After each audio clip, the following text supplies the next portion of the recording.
رمضان کے مہینے کی آمد ہے۔ بڑے خوش نصیب ہوتے ہیں وہ لوگ جنہیں اللہ تبارک و تعالی ماہ رمضان عطا فرماتا ہے۔ کتنے ایسے لوگ ہوتے ہیں جو خواہش اور ارمان رکھتے ہیں کہ رمضان کا مہینہ ملے گا، نیکیاں کریں گے، عبادتیں کریں گے، لیکن خواہش رکھنے کے باوجود اس دنیا کو وہ چھوڑ چکے ہیں، جا چکے ہیں۔ لہذا رمضان کا مہینہ اللہ تعالیٰ کی بے انتہا رحمتوں والا مہینہ ہے، برکتوں والا مہینہ ہے۔ مہینے کا استقبال آدمی کو اس انداز سے کرنا چاہیے کہ رمضان کے مہینے میں ہمارے اوقات ضائع نہ ہو، ہمارا عمل شریعت کے مطابق ہو اور ہم زیادہ سے زیادہ نیکیاں کریں۔ کس طرح سے ہم رمضان کا استقبال کریں؟ رمضان کا مہینہ آتا ہے تو معاملہ کیا ہوتا ہے؟ ایک حدیث سے اس کو سمجھتے ہیں۔ وعن ابی ہریرہ رضی اللہ تعالی عنہ قال قال رسول اللہ صلی اللہ علیہ وسلم اذا كان اول ليلة من شهر رمضان سفدت الشياطين ومرضت الجن وغلقت ابواب النيران فلم يفتح منها باب وفتحت ابواب الجنة فلم يغلق منها باب ويقول ويا باغي الخير وينادي مناد يا باغي الخير اقبل ويا باغي الشر اقصر ولله اتقاء من النار وذلك كل ليلة رواه الترمذي في ابواب الصوم۔ ترمذی شریف کی حدیث ہے، راوی حدیث حضرت ابو ہریرہ رضی اللہ تعالی عنہ ہے۔ وہ فرماتے ہیں کہ اللہ کے رسول صلی اللہ علیہ وسلم نے فرمایا اذا كان اول ليلة من شهر رمضان، جب رمضان کی پہلی رات شروع ہوتی ہے، سفدت الشیاطین ومردت الجن، تو شیاطین اور سرکش جن قید کر دیے جاتے ہیں، جکڑ دیے جاتے ہیں تاکہ بندے زیادہ سے زیادہ عبادتیں کریں۔ سوال پیدا ہوتا ہے کہ یہ شیاطین قید کر دیے جاتے ہیں، پھر بھی رمضان میں بندے گناہ کرتے ہیں، اللہ کے بندے گناہ کرتے ہیں، پھر بھی رمضان میں وہ نیکیاں نہیں کرتے ہیں۔ تو رمضان میں پھر بھی بندے گناہ کرتے ہیں، رمضان کے مہینے میں انہیں نیکیوں میں اچھا نہیں لگتا ہے۔ اس کا ایک اہم سبب ہے کہ شیاطین تو قید کر دیے جاتے ہیں، لیکن خود انسان کا جو نفس امارہ جسے کہتے ہیں، جو خود گناہوں کی جانب انسان کو مائل کرتا ہے، وہ نفس آدمی کے کنٹرول میں نہیں ہوتا ہے تو گناہ کا عادی ہوتا ہے۔ اسی طرح سے سرکش شیاطین قید کیے جاتے ہیں، وہ مردۃ الجن، سرکش شیاطین، لہذا سردار قسم کے جنات قید کر دیے جاتے ہیں، لیکن جو رضاکار اور والنٹیئر قسم کے ہوتے ہیں وہ قید نہیں ہوتے ہیں۔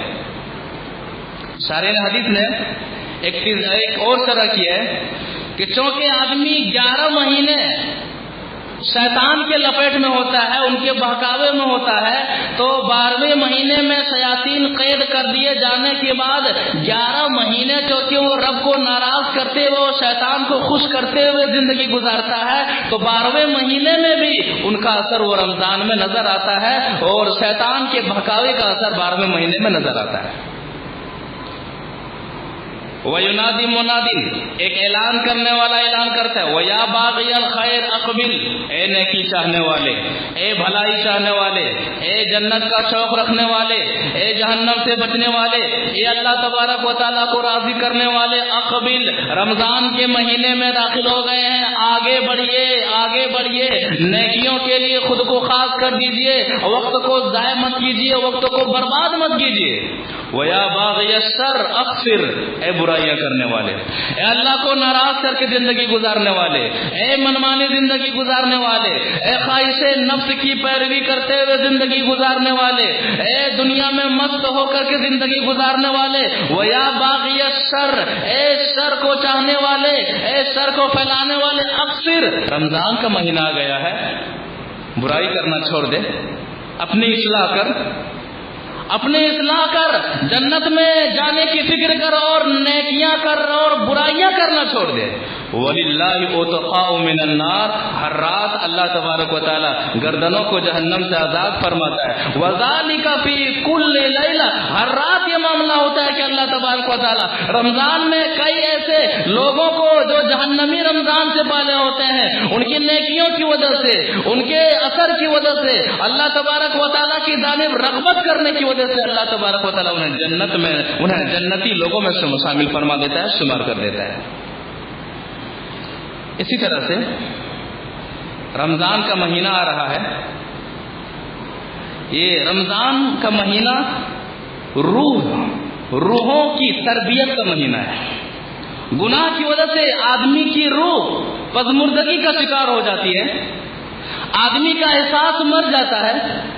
تو یہ رمضان کا مہینہ یہ پیغام دیتا ہے کہ اس میں بہت ساری نیکیاں, چاہے فرائض ہو چاہے نوافل ہو, سب کی نیکیاں بہت زیادہ ہیں. نیکیوں کا آدمی عادی بن جائے. رمضان سے پہلے گناہوں کا عادی تھا, اب ان کا نفس ان کی روح نیکیوں سے محبت کرنے لگے. رمضان میں اتنی وہ نیکیوں کی پریکٹس کرے کہ رمضان کے بعد زندگی بھر وہ اچھائیوں کا عادی بن جائے, نیکیوں کا عادی بن جائے.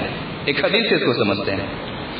وعن ابي هريره رضي الله تعالى عنه قال قال رسول الله صلى الله عليه وسلم من اصبح منكم اليوم صائما قال ابو بكر انا قال من اتبع منكم اليوم جنازه قال ابو بكر انا قال من اطعم منكم اليوم مسكينا قال ابو بكر انا قال من اطعم منكم اليوم مسكينا قال ابو بكر انا قال من عاد منكم اليوم مريضا قال ابو بكر انا فقال رسول الله صلى الله عليه وسلم ما اجتمعنا في امرئ الا دخل الجنه رواه مسلم في كتاب الفضائل. مسلم شریف کے اندر یہ حدیث اسی طرح سے موجود ہے. راوی حدیث حضرت ابو ہریرہ رضی اللہ تعالی عنہ وہ فرماتے ہیں کہ نبی صلی اللہ علیہ وسلم نے ایک موقع پر فرمایا کہ من اصبح منکم اليوم مسکینا, میرے صحابہ, من اصبح منکم اليوم صائما, آج تم میں سے کون روزے سے ہیں؟ ابو بکر رضی اللہ تعالیٰ عنہ نے کہا کہ اے نبی صلی اللہ علیہ وسلم آج میں روزے سے ہوں.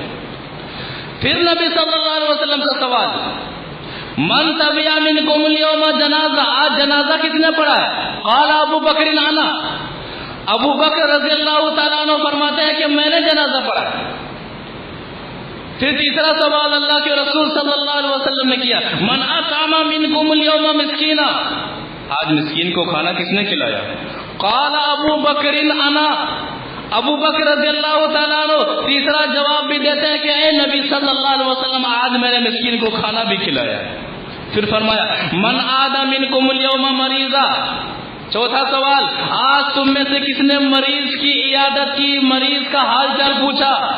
قال ابو بکر انا, تو چوتھے سوال میں بھی ابو بکر رضی اللہ تعالیٰ عنہ نے فرمایا کہ آج میں نے مریض کی عیادت کی. اتنی ساری نیکیوں کے حامل ہونے کے بعد نبی صلی اللہ علیہ وسلم نے فرمایا مجتمعنا فی امرئ الا دخل الجنہ, جس شخص کے اندر یہ ساری نیکیاں جمع ہو جائے وہ شخص جنت میں جائے گا, وہ شخص اللہ تبارک و تعالیٰ کی آنکھوں سے رحمت میں آئے گا. پتہ چلا کہ رمضان کا مہینہ یہ روحانی تربیت کا مہینہ ہے. آدمی اس قدر نیکیوں کا عادی ہو جائے کہ رمضان کے بعد بھی ان جیسی نیکیاں ان کی زندگی میں آتی رہے. شب و روز رمضان کے بعد اس طرح کی نیکیوں سے وہ محبت کرتا رہے, تاکہ یہ نیکیاں حدیث کی روشنی میں گواہی دے رہی ہیں کہ جس شخص کی زندگی میں اس طرح کی نیکیاں ہو وہ شخص جنتی ہوگا, وہ شخص جنت میں جائے گا. رمضان کا مہینہ روح کی تربیت کا مہینہ ہے. اسی طرح سے رمضان کا مہینہ وقت کو ضائع مت کیجیے. ذکر الہی میں اپنی زبان کو, جو زبانی عبادت ہے, ذکر الہی میں زبان کو لگائیے. زبان کو بے لگام مت کیجیے, ذکر الہی میں زبان کو لگائیے. سبحان اللہ, الحمدللہ, استغفر اللہ, لا الہ الا اللہ, سبحان اللہ و بحمدہ, سبحان اللہ العظیم. یہ عام سی دیکھنے میں عام اذکار ہیں, لیکن یہ اذکار انسان کو بلندی درجات تک پہنچا دیتے ہیں. ایک حدیث سے فضیلت کو سمجھتے ہیں. حدیث وعن ابی درداء رضی اللہ تعالی عنہ قال قال رسول اللہ صلی اللہ علیہ وسلم الا انبئکم بخیر اعمالکم وازکاها عند ملیککم وارفعها في درجاتكم خير لكم من انفاق الذهب والورق وخير لكم من ان تلقوا عدوكم فتضربوا اعناقهم ويضربوا اعناقكم قالوا بلى قال ذكر الله رواه الترمذي في ابواب الدعوات. ترمذی شریف کی حدیث ہے, راوی حدیث ہے ابو درداء رضی اللہ تعالی عنہ. وہ فرماتے ہیں کہ نبی صلی اللہ علیہ وسلم نے فرمایا الا انبئکم بخیر اعمالکم, میرے صحابہ کیا میں تمہیں بہتر اعمال کے بارے میں, بہتر نیکیوں کے بارے میں نہ بتلاؤں؟ وَأَزْكَاهَا عِنْدَ مَلِيكِكُمْ, اور کیا میں تمہیں ان نیکیوں کے بارے میں نہ بتلاؤں جو تمہارے رب کے پاس وہ نیکیاں پاکیزہ ہے، پسندیدہ ہے، تیرے رب کو یہ نیکی بہت پسند ہے، یہ ادا بہت پسند ہے۔ وَأَرْفَعِهَا فِي دَرَجَاتِكُمْ، اور اگر یہ نیکی تم نے اپنی زندگی میں لازم کر لی تو جنت میں تمہارے درجات یہ نیکی بلند کرتی رہے گی۔ خیر لکم من انفاق الذهب والفضة والورق، اور یہ نیکی جسے تم نے اگر لازم کر لی تو اگر اس نیکی کی وجہ سے تمہارے لیے سونا اور چاندی خرچ کرنے سے بہتر یہ نیکی کرنا ہے۔ وخیر لکم من ان تلقوا عدوکم، دشمنوں سے لڑ کر کے نیکی حاصل کرنے سے بہتر یہ نیکی ہے۔ کیوں؟ میدان جہاد میں آدمی کبھی کبھی جاتا ہے جب مقابلہ ہو، لیکن یہ نیکی لگاتار کی جانے والی نیکی ہے۔ یہ ایسی نیکی ہے کہ اس نیکی کی وجہ سے آدمی مجاہد کے ثواب سے بھی آگے بڑھ سکتا ہے۔ قالوا بلا یا رسول اللہ، کہا بتائیے۔ آپ نے فرمایا ذکر اللہ، اللہ کا ذکر کرنا، اللہ کا ذکر کرنا، اللہ کو یاد کرنا۔ آدمی ایک عام موقع پر سونے اور چاندی کو خرچ کرتا ہے، ایک عام موقع پر میدان جہاد میں جاتا ہے اور نیکیاں کماتا ہے، لیکن اگر آدمی زندگی بھر ذکر الہی کا عادی ہو جائے تو یہ ذکر الہی کا ثواب اتنا زیادہ ہے کہ آدمی سونا اور چاندی خرچ کرنے کے بعد جو ثواب حاصل کرتا ہے اس سے کہیں زیادہ ثواب حدیث کی روشنی میں ذکر کر کے حاصل کر سکتا ہے۔ کیوں؟ آدمی جب ذکر کرتا ہے تو جہنم کا خوف تازہ رہتا ہے، معنی کو یاد کرتا ہے، میں کس کا ذکر کر رہا ہوں، میں کس کو یاد کر رہا ہوں۔ آدمی جب ذکر کرتا ہے جنت کا شوق دل میں تازہ رہتا ہے۔ آدمی جب ذکر کرتا ہے میدان محشر میں تنہا کھڑا ہونے کا خوف دل میں تازہ رہتا ہے۔ آدمی جب ذکر کرتا ہے قبر کی تنہائی میں سامان پیدا کرنے کا شوق دل میں پیدا ہوتا ہے۔ آدمی جب ذکر کرتے رہتا ہے آدمی گناہ کرتا ہے، احساس ہوتا ہے کہ میرا اللہ مجھے دیکھ رہا ہے، میرا رب مجھے دیکھ رہا ہے۔ آدمی غلط کام کرتا ہے لیکن دل کچوکا لگاتا ہے کہ تم غلط کر رہے ہو۔ آدمی زبانی طور پر جیت تو جاتا ہے لیکن دل کہتا ہے کہ تم ہار چکے ہو۔ ذکر میں ذکر کے اتنے سارے فائدے ہیں، اور سکون، اطمینان ذکر الہی میں مضمر ہے۔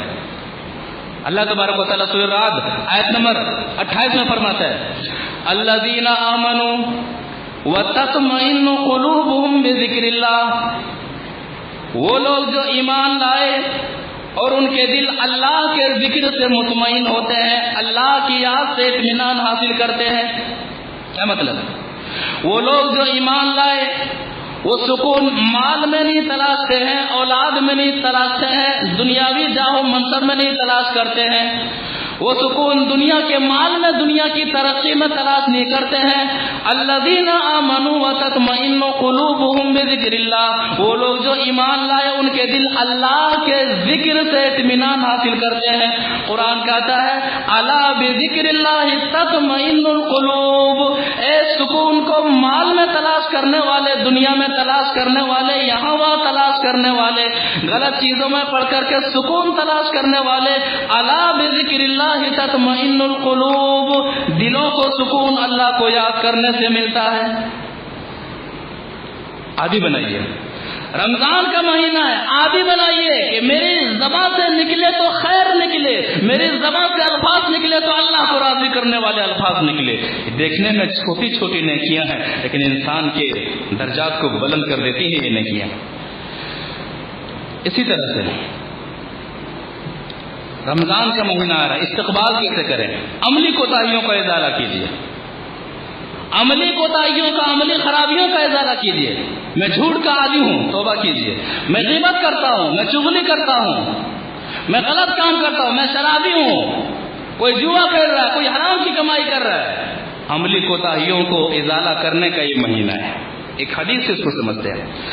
وعن ابی ہریرہ رضی اللہ تعالی عنہ قال قال رسول اللہ صلی اللہ علیہ وسلم من لم يدع قول الزور والعمل به فليس لله حاجة في ان يدع طعامه وشرابه، رواه البخاری فی کتاب الصوم۔ بخاری شریف کی حدیث ہے، راوی حدیث حضرت ابو ہریرہ رضی اللہ تعالی عنہ، وہ فرماتے ہیں کہ نبی صلی اللہ علیہ وسلم نے فرمایا من لم يدع قول الزور والعمل به، جو جھوٹ بولنا نہ چھوڑے اور جھوٹ پر عمل کرنا نہ چھوڑے، فَلَيْسَ لِلَّهِ حَاجَةٌ فِي أَن يَدَعَ طَعَامَهُ وَشَرَابَهُ، تو جھوٹے آدمی کے روزے کو اللہ تبارک و تعالیٰ کی کوئی ضرورت نہیں ہے، اور جھوٹ پر عمل کرنے والے آدمی کے روزے کی اللہ تبارک و تعالیٰ کو کوئی ضرورت نہیں ہے۔ یعنی آدمی عمل بھی کر رہا ہے، گناہ کبیرہ کر رہا ہے، حدیث کی روشنی میں جھوٹ بولنا گناہ کبیرہ ہے، تو گناہ کبیرہ کا آدمی شکار ہے اور روزہ رکھ رہا ہے، اس کا روزہ اس کے لیے مفید نہیں ہے۔ آدمی بھوک برداشت کر رہا ہے، پیاس کو برداشت کر رہا ہے، لیکن گناہ کبیرہ چھوڑ نہیں رہا ہے، ایسے روزے کی اللہ تبارک و تعالیٰ کو کوئی ضرورت نہیں ہے۔ نیتوں کی اصلاح کیجیے، میرا مقصد اللہ کو راضی کرنا ہو، میرے روزے کا مقصد، میرے قیام کا مقصد، میری تلاوت کا مقصد، میرے اذکار کا مقصد، میری زندگی کا مقصد اللہ تو راضی ہو جائے۔ اللہ کو راضی کرنے کے لیے کیجیے۔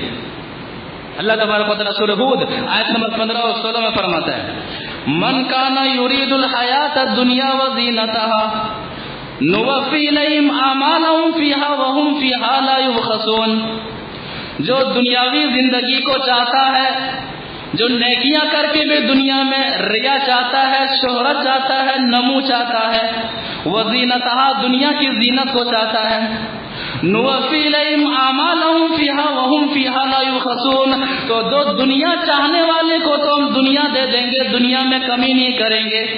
اولئک الذین لیس لہم فی الآخرۃ الا النار وحبط ما صنعوا فیہا وباطل ما کانوا یعملون، یہی وہ لوگ ہیں جنہیں آخرت میں آگ کے علاوہ کچھ بھی نہیں ملنے والی ہے۔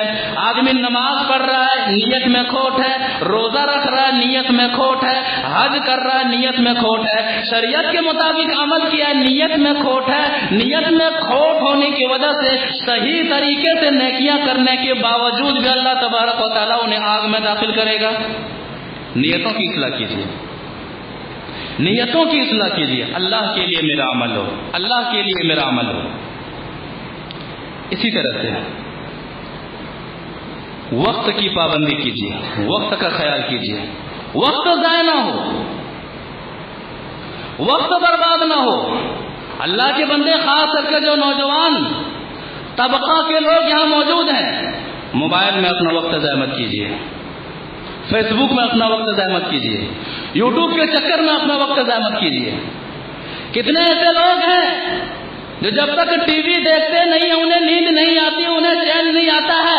رمضان کا لمحہ لمحہ قیمتی ہے، اللہ کے واسطے ٹی وی کو بند کیجیے، موبائل کو اپنے سے دور کیجیے، ایسے دوستوں کو اپنے سے دور رکھیے جو دوست مسجد میں بیٹھ کر کے یا پھر مسجد کے باہر بیٹھ کر کے آپ کے وقت کو برباد کر رہے ہوں، آپ کے وقت کو ضائع کر رہے ہیں، ایسے دوست کو اپنے لیے دشمن سمجھیے۔ رمضان کا لمحہ لمحہ قیمتی ہے اور ہر لمحے کے بارے میں سوال کیا جانا ہے۔ حدیث کیا کہتی ہے؟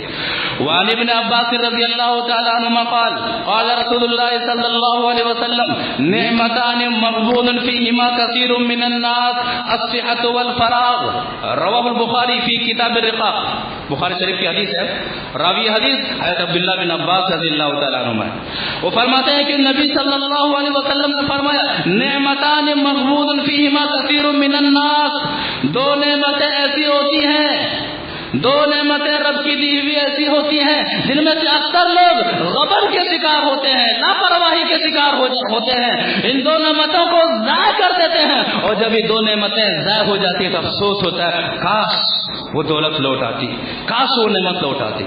الصحۃ، صحت کی نعمت، صحت ہے، تندرستی ہے، صحت ہے، تندرستی ہے، آدمی کو رب یاد نہیں آتا ہے، رب کے فرمان یاد نہیں آتے ہیں، رب کے قوانین یاد نہیں آتے ہیں، موج مستی اور دنیا کے چین و سکون کے پیچھے پڑا ہوا ہے، آدمی نہ سجدہ کرتا ہے، آدمی نہ اللہ کے سامنے روتا ہے، آدمی کے اندر نہ عاجزی ہے نہ انکساری ہے، صحت چلی جاتی ہے، ڈاکٹر بول دیتا ہے صرف بس ابلا ہوا کھانا کھانا ہے، بس گرم پانی پینا ہے، آپ چل نہیں سکتے ہیں، آپ پھر نہیں سکتے ہیں، آپ جھک نہیں سکتے ہیں، آپ کو ایک ہی طرح سے لیٹنا ہے۔ وہاں پر انسان بہت افسوس کرتا ہے، کاش میں سجدہ کے لائق ہوتا، کاش میں رکوع کرنے کے لائق ہوتا، کاش میں مسجد جانے کے لائق ہوتا، کاش میں رب کو منانے کے لائق ہوتا۔ نعمتان، یہ دو نعمتیں ایسی ہیں کہ آدمی غبن کا شکار ہو جاتا ہے، الصحہ تندرستی، اور دوسری نعمت فراغت کے وقت، فرصت کے وقت، آدمی فرصت کے وقت کو ضائع کر دیتا ہے۔ لہذا رمضان کا یہ مہینہ اگر آپ پر سایہ فگن ہو رہا ہے، اس مہینے کو غنیمت جانیے۔ کتنے ایسے لوگ تھے جو رمضان کا مہینہ پانا چاہتے تھے، لیکن آج وہ شہر قبوشہ میں، وہ قبر میں دفن ہے۔ اللہ تعالیٰ اگر آپ کو رمضان کے مہینہ عطا کرے، اس مہینے کے لمحے کی قدر کیجیے، اس مہینے میں اپنے آپ کو عبادتوں میں تھکائیے، اللہ تعالیٰ کو راضی کرنے میں تھکائیے۔ اسی طرح سے رمضان کے مہینے میں ایک اہم عمل ہے قیام اللیل کا۔ قیام اللیل، تہجد، تراویح، نام الگ الگ ہے، سب کا معاملہ کیا ہے؟ تہجد، تراویح، قیام، نماز دیکھیے۔ حدیث کیا کہتی ہے؟ وعن ابی ہریرہ رضی اللہ تعالی عنہ قال قال رسول اللہ صلی اللہ علیہ وسلم من قام رمضان ایمانا واحتسابا غفر له ما تقدم من ذنبه رواہ البخاری فی کتاب الصلاۃ التراویح۔ تراویح کے باب میں امام بخاری رحمہ اللہ نے اس حدیث کو نقل کیا ہے، راوی حدیث حضرت ابو ہریرہ رضی اللہ تعالی عنہ۔ وہ فرماتے ہیں کہ اللہ کے رسول صلی اللہ علیہ وسلم نے فرمایا من قام رمضان ایمانا واحتسابا، جس نے رمضان میں قیام کیا، تہجد کی نماز، تراویح کی نماز، قیام اللیل، ایک ہی نام، جس نے رمضان میں قیام کیا، تہجد کی نماز، جس نے رمضان میں قیام کیا، تراویح کی نماز پڑھی، ایمانا واحتسابا، دو شرائط، پہلی شرط ایمان ہو، مومن ہو، واحتسابا قیام کر رہا ہے تو ثواب کی نیت سے تراویح پڑھ رہا ہے۔ لوگ کیا کہیں گے؟ اگر میں نہیں گیا تو لوگ کیا کہیں گے؟ اب تک چلا آیا تھا میں، اب نہیں گیا تو لوگ کیا کہیں گے؟ نیت، ثواب کی نیت سے جو تراویح پڑھ رہا ہے، ایمان کو دل میں رکھ کے جو تراویح پڑھ رہا ہے، غفر لہ ما تقدم من ذنبہ، تو اس کے اگلے سارے گناہ معاف کر دیے جاتے ہیں۔ اتنی بڑی فضیلت ہے۔ من قام رمضان، بعض لوگوں نے حدیث کو سمجھا ہی نہیں۔ تراویح قرآن 6 دنوں میں ختم کر دیا جاتا ہے۔ حدیث کس نے بات؟ من قام رمضان، اس نے رمضان میں قیام کیا، یہ نہیں ہے کہ اس نے رمضان میں قرآن کو ختم کر دیا، چاہے 1 دن میں چاہے 6 دن میں۔ اس حدیث میں مقصود ختم قرآن کی فضیلت کا معاملہ نہیں ہے، بلکہ قیام رمضان کی فضیلت کا معاملہ ہے۔ یہ عجب بات ہے کہ ایسی مساجد میں جو مسجد مدارس کی نگرانی میں ہے، یا پھر جو مسجد مدرسے کے اندر ہے، اس مسجد کے اندر بھی 6 دن میں تراویح ختم کی جاتی ہے۔ کیوں؟ قرآن ختم کیوں؟ تجارت کرنے والوں کو تجارت کرنے میں آسانی ہوگی، چندہ کرنے والوں کو چندہ کرنے میں آسانی ہوگی۔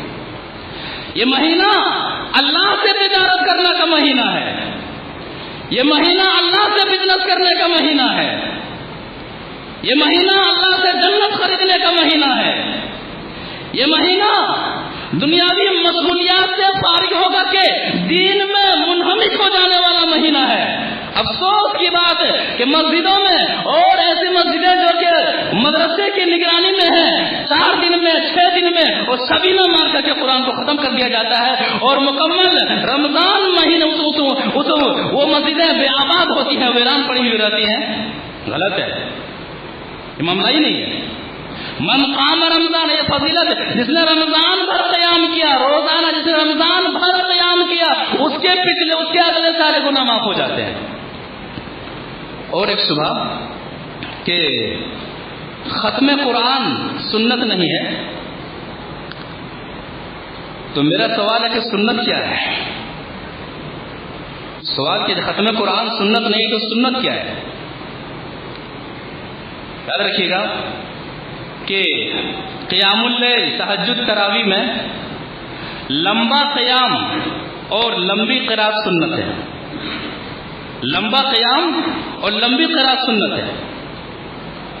اور ترمذی کے حوالے سے حدیث نمبر 806 دیکھ سکتے ہیں کہ نبی صلی اللہ علیہ وسلم نے باجماعت تراویح 3 دن پڑھائی۔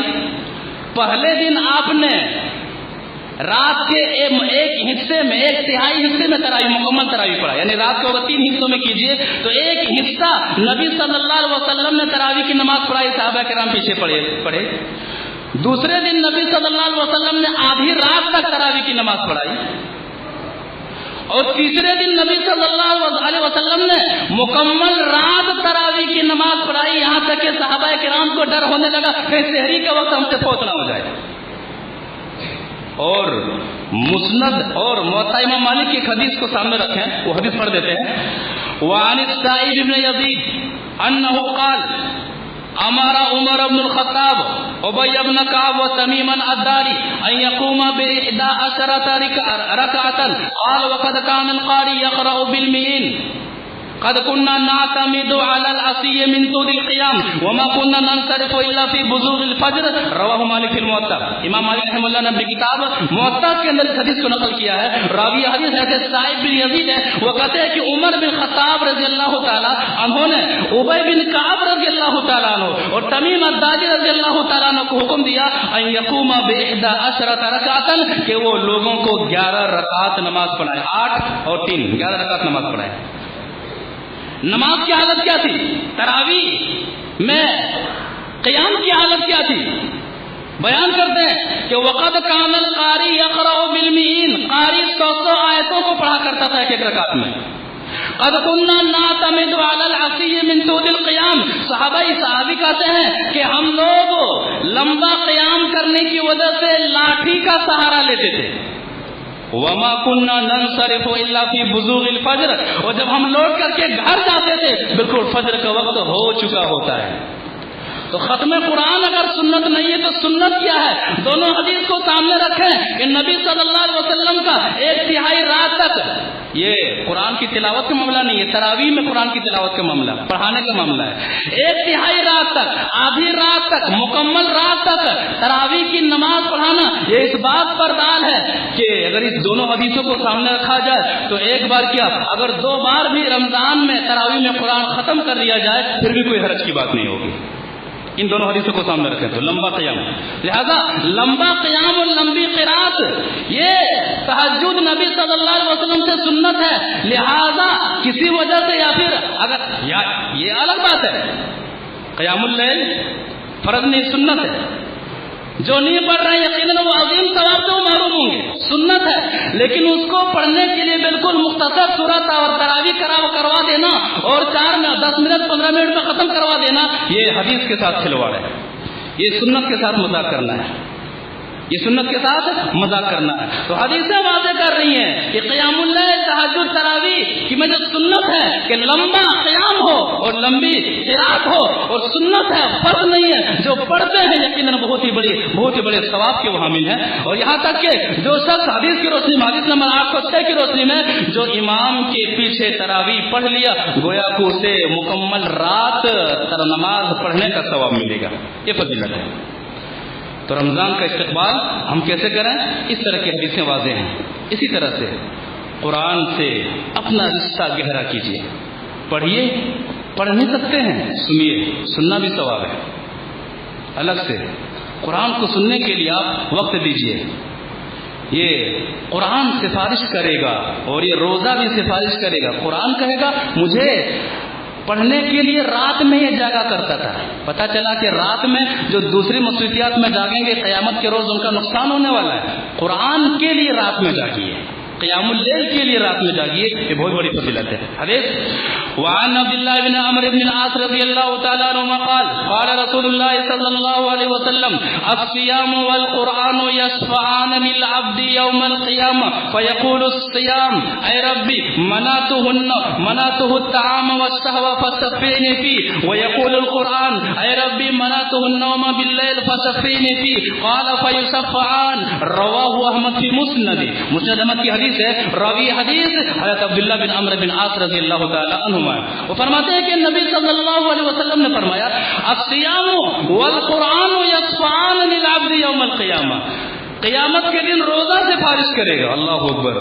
جہاں باپ بیٹے سے بھاگے گا، بیٹا باپ سے بھاگے گا، ماں بیٹی سے بھاگے گی، بیٹی ماں سے بھاگے گی، کوئی کسی کا نہیں ہوگا۔ اگر ایمان کی بنیاد پر رشتے نہ ہو تو کوئی کسی کا نہیں ہوگا۔ یہ کتنی بڑی فضیلت کی بات ہے کہ ہمارا عمل ہمارے لیے سفارش کرے گا۔ الصیام والقرآن، روزہ سفارش کرے گا روزہ رکھنے والوں کے حق میں، قرآن سفارش کرے گا قرآن پڑھنے والوں کے حق میں۔ روزہ کہے گا، کیا کہے گا؟ بولے گا، کیسے بولے گا؟ واللہ عالم۔ انسان آدمی کا انگ انگ بولے گا، آدمی کا ہاتھ بات کرے گا قیامت کے دن، آدمی کا پاؤں بات کرے گا، مجھے کس لیے استعمال کرتا تھا یہ آدمی کا چمڑا گواہی دے گا، مجھے کس لیے استعمال کیا کرتا تھا یہ بولے گا قیامت کے دن، یہ ساری چیزیں بولیں گے۔ روزہ کہے گا اے ربی منعتہ الطعام والشہوہ، پروردگارا میں نے اس بندے کو، گھر میں حلال کھانا موجود تھا، ٹھنڈا پانی موجود تھا، میں نے کھانے اور پینے سے روک رکھا تھا۔ یہ بندہ چاہتا بند کمرے میں کھا سکتا تھا، پی سکتا تھا۔ منعتہ الطعام والشہوہ، میری وجہ سے حلال کھانا موجود تھا، حلال کھانا کھایا نہیں دن میں، صبح صادق سے لے کر کے غروب آفتاب تک، پانی موجود تھا پیا نہیں، فسقینی فی، اور میں نے دن میں انہیں شہوت سے منع کیا تھا، انہوں نے عمل کیا، فسقینی فی۔ اللہ آج پریشانی میں، سورج آدمی ہاتھ اٹھائے تو سورج ہاتھ کو لگ جائے، اللہ آج پریشانی میں ہے، دنیا میں تیری خاطر انہوں نے پریشانی اٹھائی تھی اور مجھے میری حفاظت کی تھی، پروردگار آج یہ پریشان ہے تو میرے حق میں، تو ان کے حق میں میری سفارش قبول فرما۔ روزہ سفارش کرے گا۔ قرآن کہے گا اے ربی منعتہ النوم باللیل، پروردگارہ میں نے رات میں سونے سے روک دیا تھا، میری وجہ سے، جاگنے کا سبب میں تھا، قرآن تھا، جاگنے کا سبب قرآن تھا۔ بہت ہی فضیلت کے حامل ہیں وہ لوگ، بہت ہی محبوب بندے ہوں گے وہ لوگ جو رات میں قرآن کی وجہ سے جاگیں گے۔ وجہ قرآن ہوگا، قرآن سننا ہوگا، قرآن سنانا ہوگا، قرآن پڑھنا ہوگا، بہت ہی فضیلت کے حامل ہے۔ کہے گا منعتہ النوم باللیل، میں نے رات میں انہیں سونے سے روک دیا تھا، نیند آتی تھی مگر بندہ سوتا نہیں تھا، فشفیع تھی، اللہ سفارش قبول فرما۔ حدیث کہتی ہے فیصفان، اللہ تبارک و تعالیٰ روزے کی بھی سفارش قبول فرمائے گا، اللہ تبارک و تعالیٰ قرآن کی بھی سفارش قبول فرمائے گا۔ اللہ تبارک و تعالیٰ ہمیں رمضان کا استقبال شریعت کے مطابق کرنے کی توفیق عطا فرما، خلوص دل کے ساتھ رمضان کا استقبال کرنے کی توفیق عطا فرما۔ اور دیگرہ ہم سب کو رمضان کے مہینے کے لمحے لمحے کی قدر کرنے کی توفیق عطا فرما، ہمیں